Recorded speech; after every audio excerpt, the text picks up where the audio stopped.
So yesterday we have started the functions again, and we'll continue the functions for a few more days. Okay, so yesterday I showed you the simple, the definition of the function. When function is created, you will get the notes of functions after I finish the complete functions.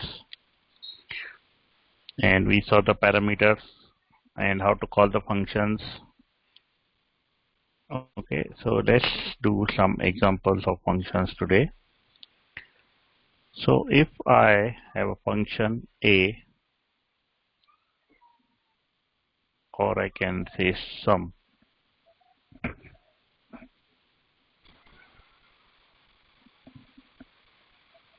Okay, wait, I'll be back in a minute.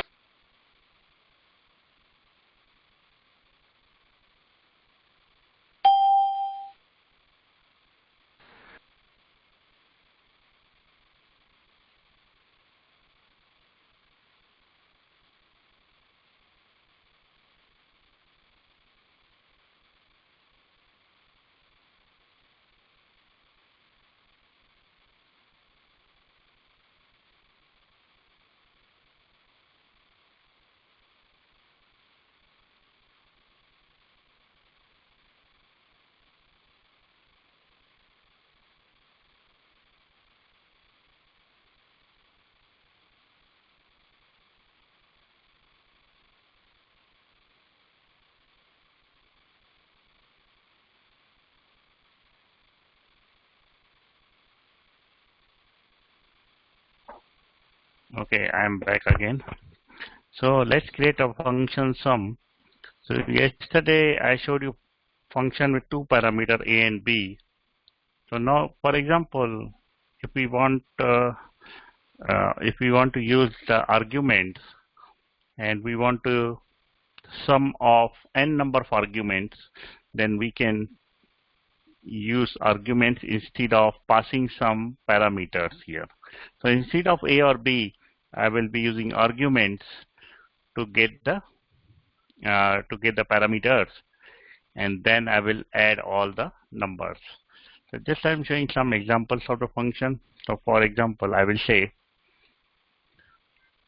so I want to do how many arguments or which arguments are coming. So I'll say arguments, and I pass the arguments. So let's do this one first, and we'll make it more complex. So now if I pass sum 1 and 2, so you will see at the 0th level I am getting the first parameter, and at the first level I am getting the second parameter. So if I want to say arguments 0, I will get the first parameter, and if I say arguments 1, I'll get the second parameter. And I will also get the length, so I can get the total number of arguments passed here by the user. So let's modify this function sum. So what I will do, I will use the for loop, and here I will say var I equal to 0. So from 0 I will start, and I will say the ending condition will be I less than. So I have to go till all the arguments. So I say arguments dot length, because arguments dot length will give me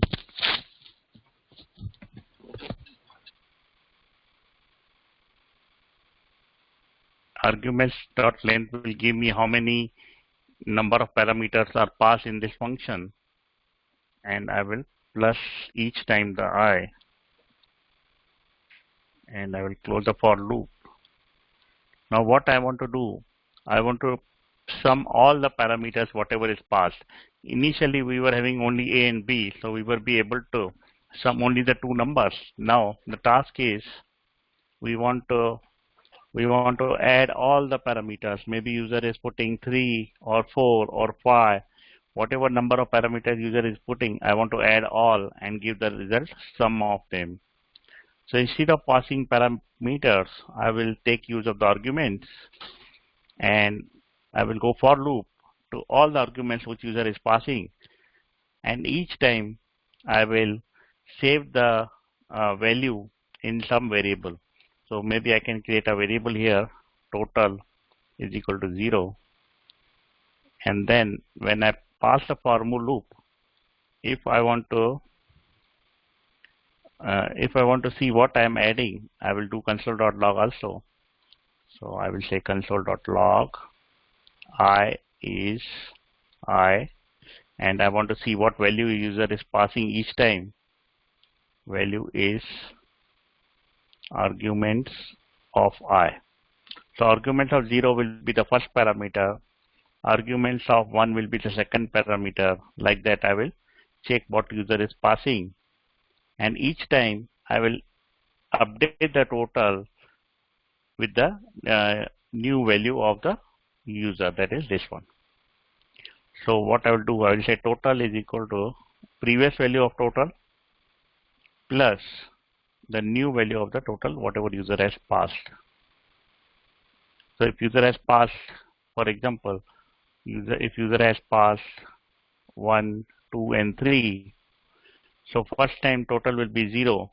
So the new value of total will be 0 plus this 1, which is equal to 1. So second time when for loop will run, it will be previous value is 1. So previous value will come here. This is the previous value. And the new value is this 2. So it will be 2 here. So the new value of total will become 3. And when third time the for loop will run, so it will take the previous value here, that is 3, and the new value will be 3, so answer will be 6. So like this, we will go through one by one in the for loop till we are completed with all the arguments. And once we are done with all arguments, I will return the total here. If you don't return anything, JavaScript will return undefined. So I have to return the total. So each time total is updated with the previous value of the total with the new value of this argument. So I created this sum function. Now I will try with 1 and 2. Answer is coming. This is the whole argument. And I is 0, value is 1. I is 1, value is 2. So I'm getting 3. If I want to add multiple 1, so it's going 4 times. 1, 2, 3, and 4. It's giving me the 10. So as n number of times you will go through this loop, it will, it can add all the values based on the arguments. Okay, so this is the one example. So before I go further, I want you to type this function in your console and see whether it is working as it is working for me. And I want you to do it now because I will be doing thousands of problems here in the class and you will not get time after the class to do that. So I'll give you 2 minutes now to finish this function sum and run it in your console to see if it is working as expected. No need to put this part, just no need to put even this console. No need to put this console, just make it work. That total should work fine. Because I will be doing 1,000 projects, so you should also follow me so that you have a practice of all the 1,000 problems which you will be doing it. So just do this, and once you're done, just put in the chat that it's working. And if it is not working, then we'll see why it's not working. I'll give you 2 minutes.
Okay, Anand is done. It's saying working.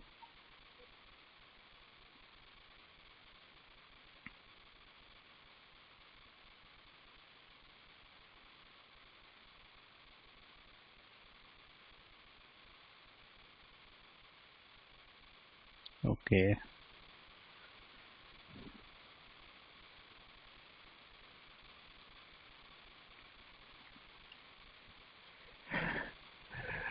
And do this in the console.log and save it in your notepad so that you should have a history of what you have done.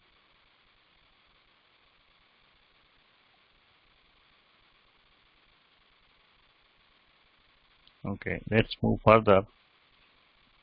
We have already done the scope in the function, but I will repeat the scope again because we are in the functions and we should know the scope. Let's say if I create some variable here and this variable is created not inside the function. So this variable is called a global. I named also it global, but this variable exists in the global space. So anything which is available in the global space, it is also available inside the functions. So function is kind of child to global.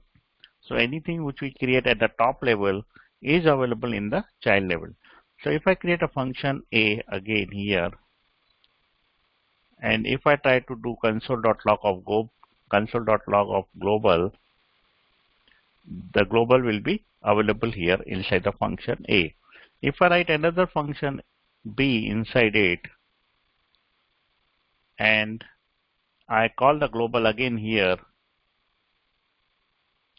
then it will be also available inside the function B, because global is created at the global level, and anything which goes inside the function or inside a function of function, the top level is available here. But if I create something here, var local A equal to 2, so this local A is created inside the function.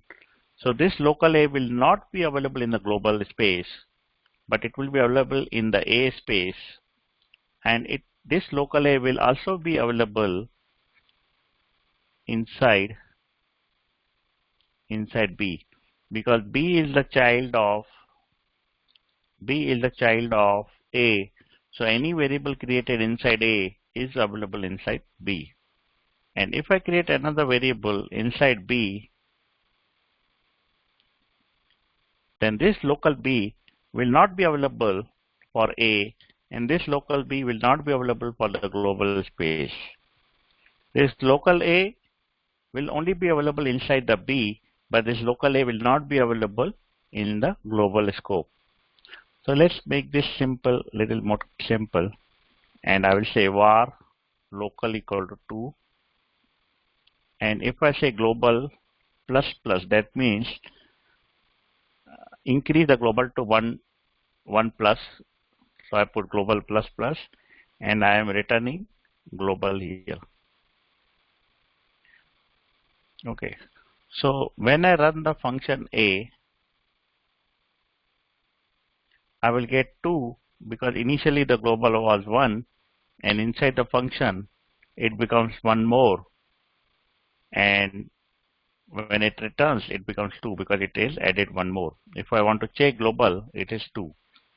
But if I want to access the local here, it will give me error because local is created inside the function, and the scope of local is only this function, not the global space. So the scope is only inside the function. And if I run A again, the value of global will increase to 3. It will go to 3 because it is inside the function, and global can be increased anywhere, and I am increasing the global value to 1 more inside the function. Since global can be accessed anywhere, so we can increase it inside the function, we can increase outside the function, we can do anywhere. We can access it anywhere. What is the best practice? Now let's learn some best practices. So best practices is minimize the number of global variables. So always try to reduce the number of global variables, because this is only few lines of the code and you are able to see the global variable here. But if you have very large application, then there will be many JavaScript files, and one variable globally create, it will create a problem in other file. So it is advisable, try to minimize the global variables, and if you can avoid it, it is better to avoid altogether. But if you cannot avoid it, then try to reduce the number of global variables. Second best practice is always declare your variables with the var statement. Okay, so don't create variable without var statement. Like I created var global 1. Never create a variable like this, global equal to 1. Though this will be also global because I have not put var before it, but never declare your variables without the var. It should always have var. In ES6 version, instead of var, people use let or constant, which we will see in the later part of the course. Right now, just consider var. So always create a variable with the var. Okay, so that is the best practice. Okay, let's go further now.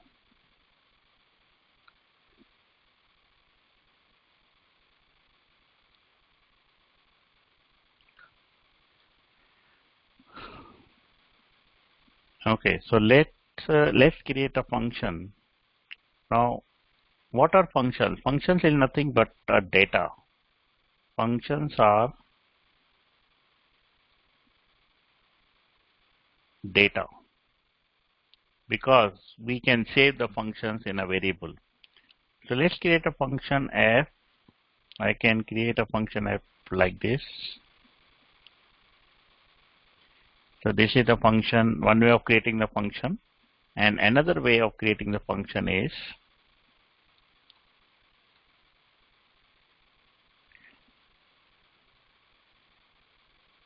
this is a expression. As expression, it is also called literal notation, and I will return 1 here. So we can create function here or like this. Since this function can be assigned to variable, functions can be used as a value. So functions are also called as a data. So this is a data. And if I want to see the type of f, it is function. Type of f2 is a function. Both are function. So they have two important features. One important feature is they have two important features of the function. One of them is they contain code. So we have this lines of the code here. So they contain the code. This is the one feature. Second feature of the functions is they can be executed. So they are executable. That is, they can be invoked. And how to invoke the function? When we call f, and I put the parenthesis, this putting of parenthesis is called the invoking of the function. This is called running the function. This is called firing the function. Okay, and if I only put f, I will see the code behind that function. This is the code behind the function. If I put parenthesis, that means I am executing the function. So if I want to pass this function in another function, f2 or f in another function, so let's say I have f3 function. It takes one parameter.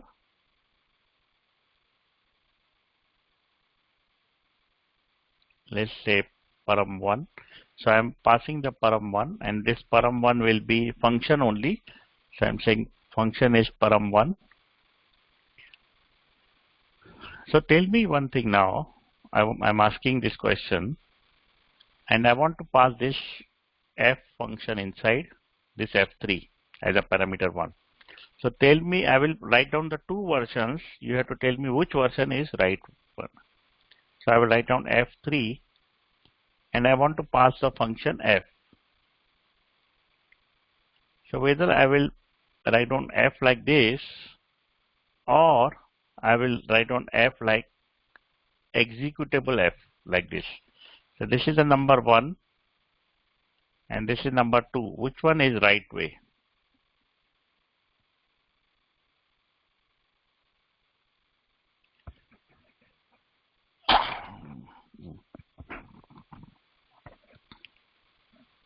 Ali is saying 2, Anand is saying 1,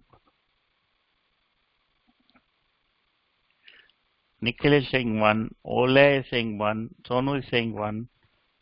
So let's ask Ali, why 2? Everybody is saying 1, only one person is saying 2, why 2?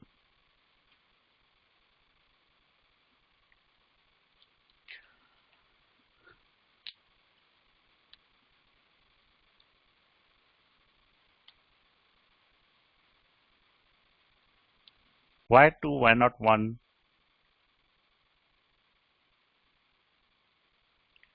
Okay, so we are calling function 3. And if we call this function, if we call this executable function f here, then it will execute here immediately and it will not pass the real function, that is this code inside it. Generally, when I'm passing param 1, I mean to say that I want to pass the function code, that is this code. But if I execute it, then I'm not passing this function code. I'm passing only the return value, that is 1. So let's see what will happen in both the cases. So if I pass the second way, let's pass the second way now. So I'm passing second way, that is executing here only. Then you will see the function is param1 is going as a 1. 1 is nothing but the evaluation of this function, that is return 1. Since it is returning 1, so when I execute it, it will execute here f function and the value 1 will be passed to f3 function. But if I want to pass f3 as a f, then what is passing is when I pass f, the code is passed. So here it is saying function is param1 is this code. So depending on the condition, sometimes if you want to pass the result of this function, that is one number, so actually both are correct, depend on what you want to do. If you are trying to, if you want to pass the 1, that is the evaluation of this function, then you will use this method, second method. But if you want to use this whole function some time later in your this f3, then you will pass only the f without parentheses. So the code will go and later on you can execute it. In the second case, it is invoked immediately and the result 1 is passed. Okay. And but in the first case, we pass the code and later time we can execute that code inside this function. So actually both answers are correct depending on what you want to pass. If you want to pass the value 1 here, like it is pass 1, then you will use the second way. But if you want to pass the whole function, then first way is correct. My purpose of this here is I wanted to pass the function. So in my case, first one is the appropriate answer. But depending on your project, you can pass the second one if you want to pass the evaluation of this function, that is 1. Number 1 you have to pass, then you can use the second one. So both are correct depending on the situation which you want to use it.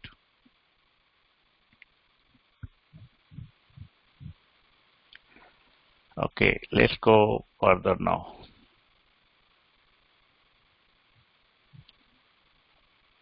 So let's do the callback function now.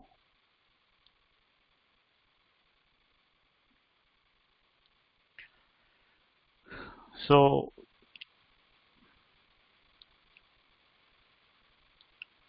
let's say I have a function A. It takes a parameter 1, or I can say it takes the parameter as a function 1. This is name given. That is, it is expecting a parameter to be the function. I can put function 1 or I can put callback. I will name it as callback.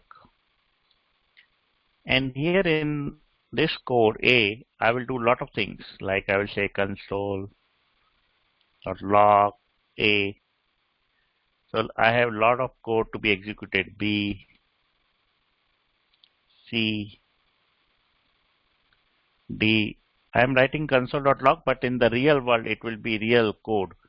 It will not be A, B, C, D.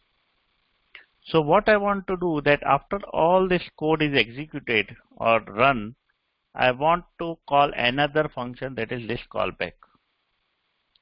So I want to pass another function. I want to invoke another function that is called callback. So this function A is there and it takes a parameter. I can name it anything. I am putting callback. I can name it param1. Whatever I want to call. Then I have to invoke param1. So what is the purpose of this here? That whenever all these lines are executed, done, then I want to call another function that is called a param1. Okay, and I will execute that param1 here. So I enter it. Okay, now what I will do, I will invoke this A. And here what I want to pass, whether I want to pass string or function or undefined or what?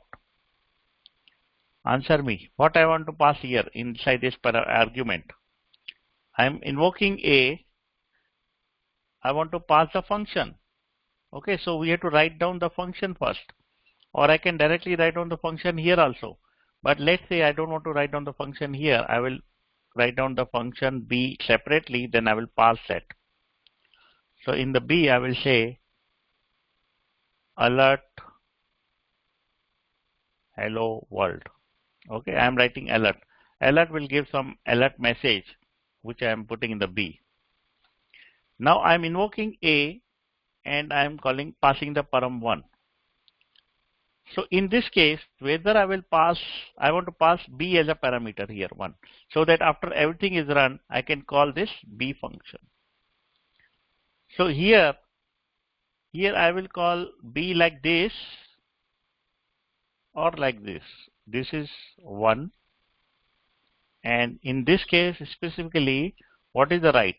One way is right or second way is right?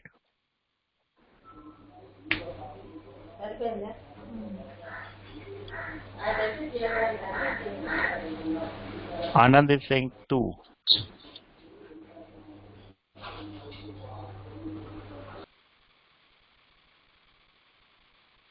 All other are saying 1.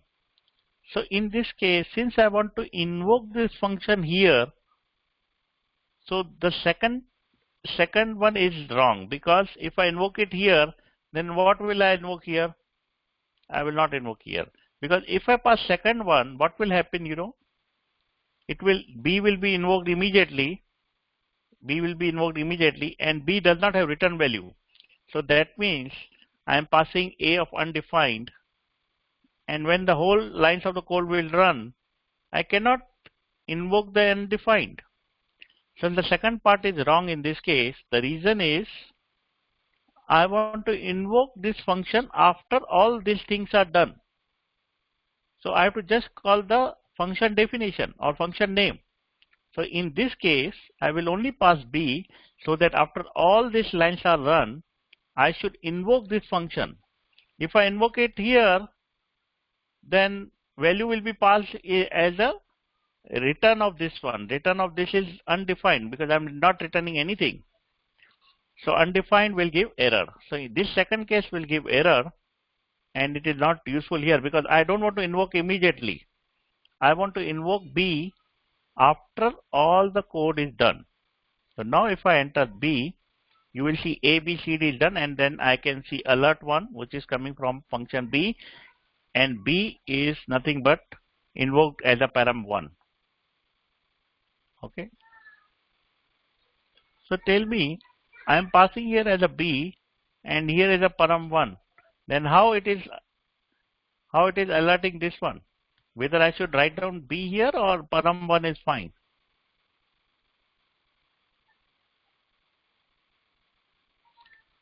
So param1 is fine, or I should write down the b instead of param1. So is this right, or I can write here b? Whether this b is right or wrong.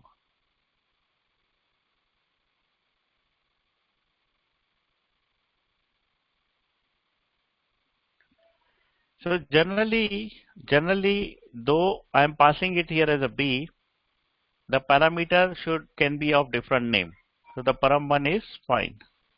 If I write b here and b is defined globally also, then it will create an unknown error sometimes. Maybe not in the case, but maybe in many cases it will give you unknown error and you won't be able to debug exactly what's happening. So always try to make the names unique in the parameter and the global one. Okay. So don't try to mix and match the name. Don't pass here b. Make it, since b is globally created and here we have local variables, so always make some different name for this one. So param1 is fine. Don't try to make b, otherwise you will be confused when the application is very big. So you will be taking hours to debug what is the problem. Okay, so just hold on 2 minutes. I'll be back in 2 minutes.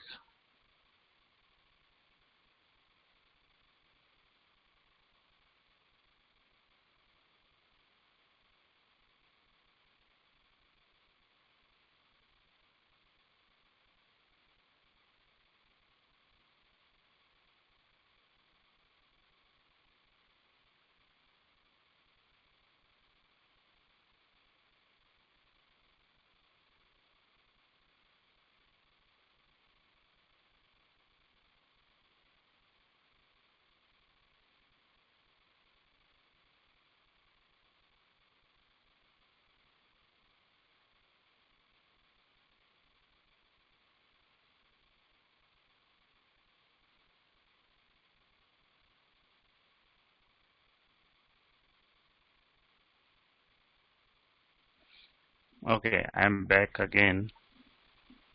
Okay, so this is something we did the callback function. Now we'll see more about the callback function. This is the one example. Now what is exactly the callback function? Callback function is a function passed in another function which we want to invoke after execution of all the code, that is at the end of this function. So exact definition will be, I don't have exact definition, but we can define that the function which is passed in another function and that can be invoked at any part of this function. Okay, so you can find in internet the exact definition. I don't have exact definition. Okay, just I just learned that a function passed in another function is called the callback function. So this param1 is the callback function. Yeah. Okay, let's see some more examples of the callback function. So I will create one function, invoke and add. I'll pass two parameters a and b. So here the function name is invoke and add, and I have to pass two functions a and b. And whenever I pass two functions a and b, I will invoke a and then I will invoke b, and whatever value is coming of a and whatever value of b is coming, I will add both and return it. So a is a function, I am invoking it. B is a function, I am invoking it. And I created this function. So if I invoke this function with some value 1 and 2, whether it will work or no, it will, you're seeing the error here. It will not work. The reason is this is expecting a function because we are invoking it. This is also expecting a function because we are invoking it. This number cannot be invoked. So this 1 and 2 is wrong. So we have to pass two functions. One is A and one is B, and it will invoke it and then add the value. So let's create the two functions. So I'll create one function, name it as 1, and I will return 1 here, and I will create another function 2, and I will return here 2. So I created two functions, this one and this one. These two functions I will pass as A and B, and when I call this function with 1 and 2, this A will be evaluated or invoked. So we will get 1 here, and then B will be evaluated or invoked, and we'll get 2 here. So 1 plus 2 will give 3.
Okay, yeah, one second. I'll be back in 1 minute.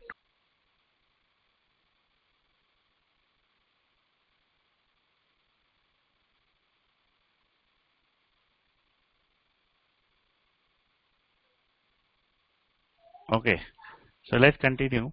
So what I created two functions, and I will pass these two functions here, and they will be invoked here, and once they will invoke, we will get the value of each one, 1 and 2, and 1 will come here as 2 will come here, and return will be 1 plus 2, that will be 3. So let's try this one. Invoke and add, and I will pass 1 and 2. Always remember, when you pass the callback function, you don't pass like this. This one is not the right way. Generally, callback function means it is evaluated inside the function. So always you have to pass the name of the function. You cannot pass this invoke and pass. You cannot pass like this. This is not the right way. You have to pass 1 and 2 like this, and you will see the answer is 3. Now, instead of creating these two functions, I can directly write where I invoke this one. I can directly write function here as an anonymous function, and I can pass that way. So I'll show you one example. I will say invoke and add. So for A, I will create a function here, and I will return it some value, for example 2. And for B also, instead of creating a new function, I can create function directly here, and I will return 3 here. So now we don't have to write separate function. We can pass as an anonymous function as a parameter to this function. So now if I enter it, I will get the answer of 5, because it will invoke this one, which will give 2, and this will invoke this one, which will give me 3. So the total will be 5. Okay, so there are few more examples of the callback which I will take tomorrow. So right now, for today, this is that's it for today. So if you have any questions, you can ask.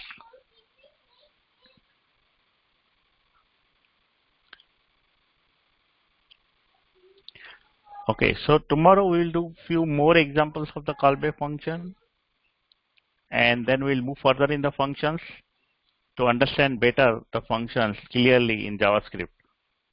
And the more we go further, the things will become more interesting, and you will see a lot of, very enjoyment will be there.